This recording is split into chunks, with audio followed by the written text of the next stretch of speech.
arrival brings me joy. It means this place might have a better future. Welcome.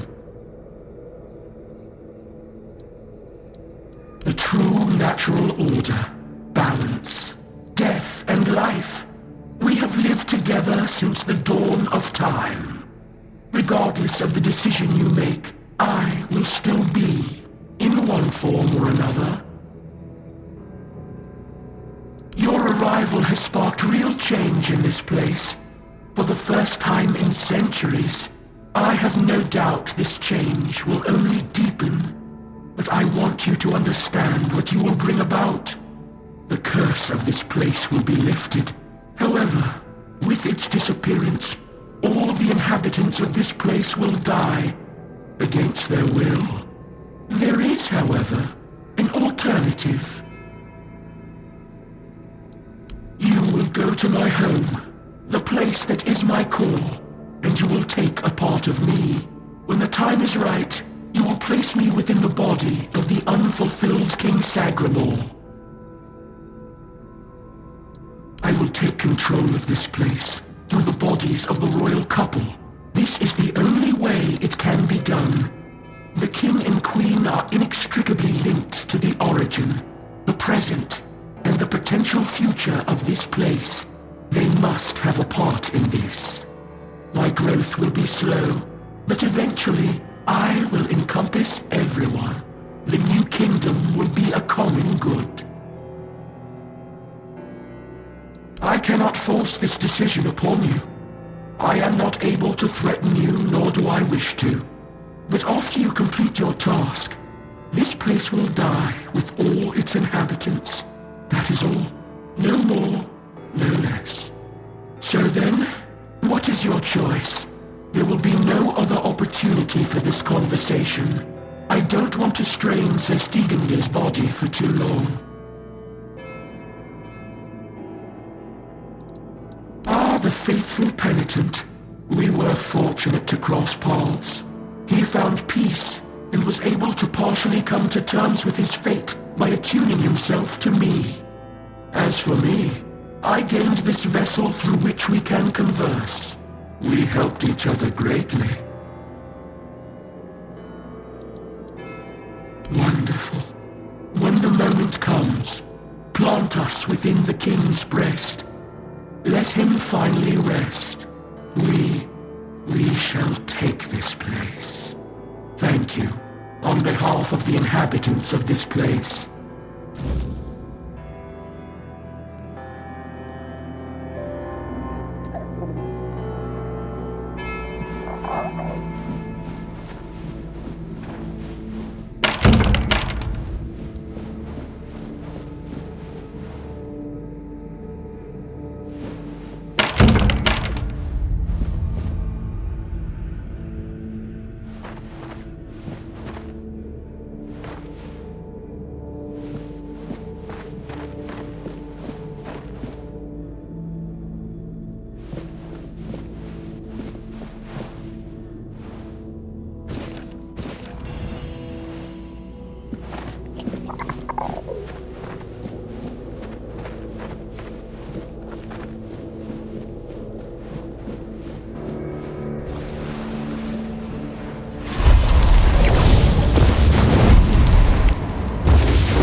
Why did you refuse to simply bow? You could have served me for eternity. Wouldn't that have been beautiful?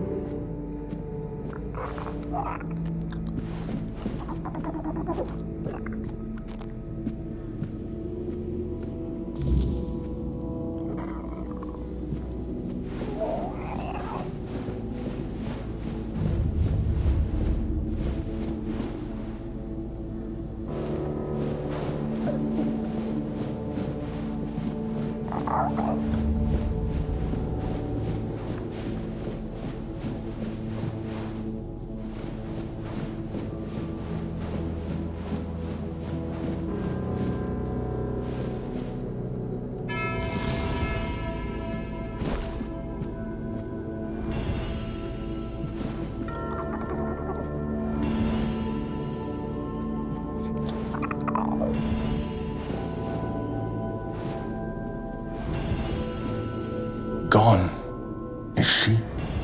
Gone from one eternity straight into another. Oh, how I wish we'd had one more day. A proper one. Marked by the sun setting on us forever. Once, I dreaded it. The relentless passage of time.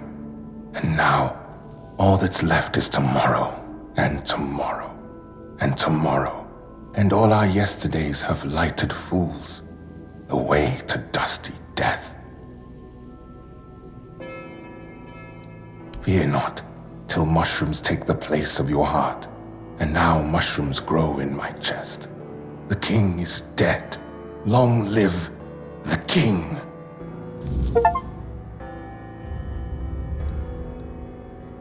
Now it all ends. The lofty dream, the endless torment, and the fruits of our vanity. What we leave behind is a monument to our own foolishness. There will be no legends told of this place, for it is a tale told by an idiot, full of sound and fury, signifying nothing. And this is for you, the reason for your visit to this cursed court. You may leave now. Your audience is over.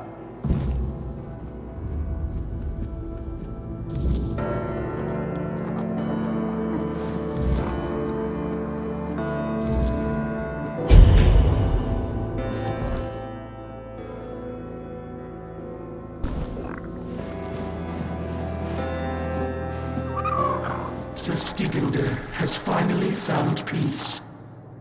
There is no longer a sinner for whom he must kneel. He has become one with the peace and harmony I create, that we create. Thank you.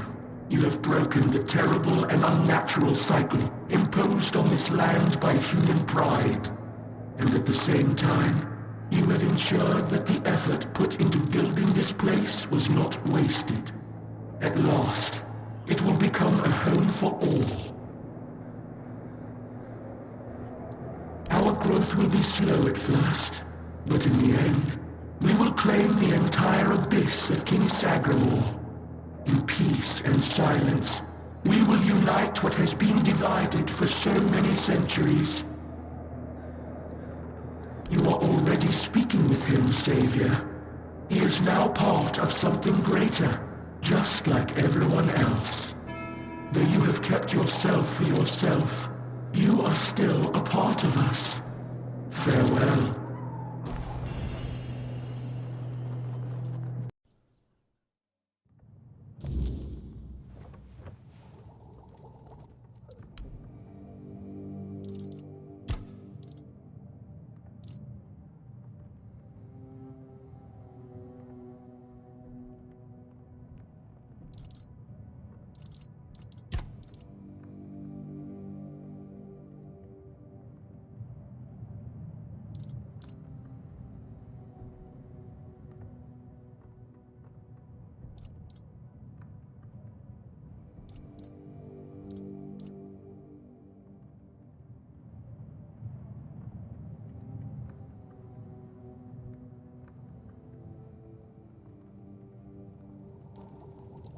Now, of course, we need to head to the Menhir.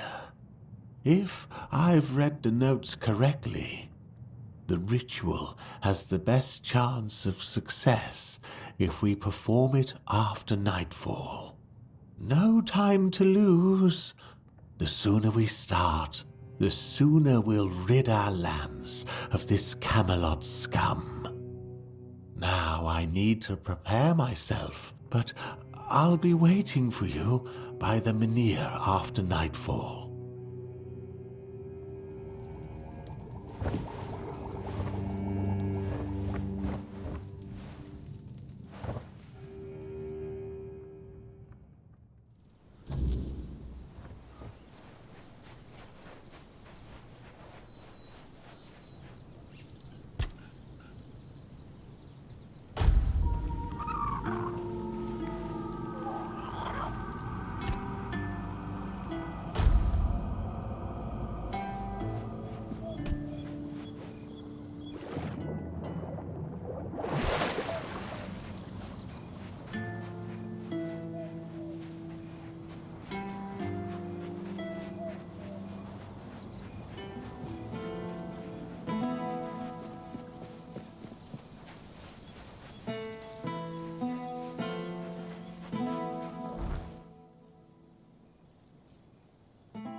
It worked. I can hardly believe it. I mean, I hoped, of course, that the wisdom of my predecessors and our shared effort wouldn't fail, but you know how it is. Something could have gone wrong. Is everything all right? You don't look too well, eh? Hey?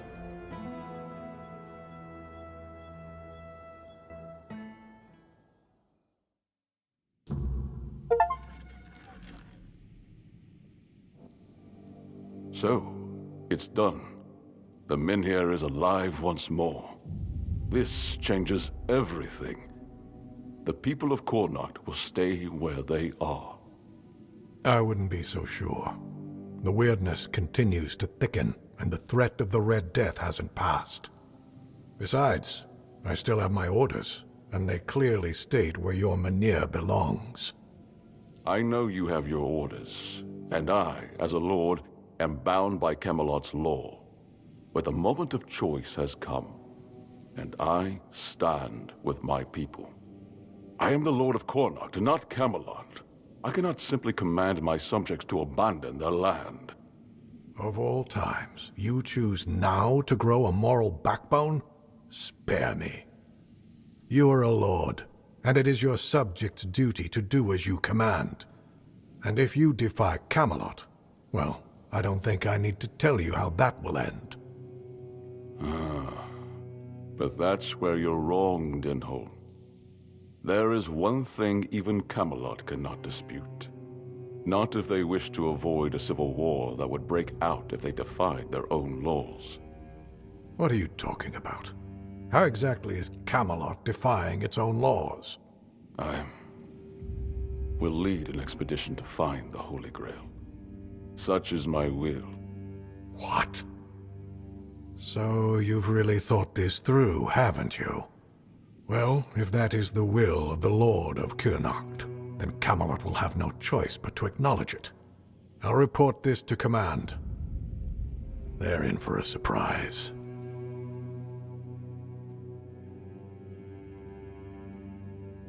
You heard what Denholm said. Camelot won't dare touch the menhir as long as I lead the expedition for the Holy Grail. Once again, I need your help, and I'm prepared to grant whatever you ask in return. People I can trust. Those prepared to share the burden of this quest for the Grail. I can't command anyone to join me. They must come of their own free will. Otherwise, the expedition is doomed to fail before it even begins.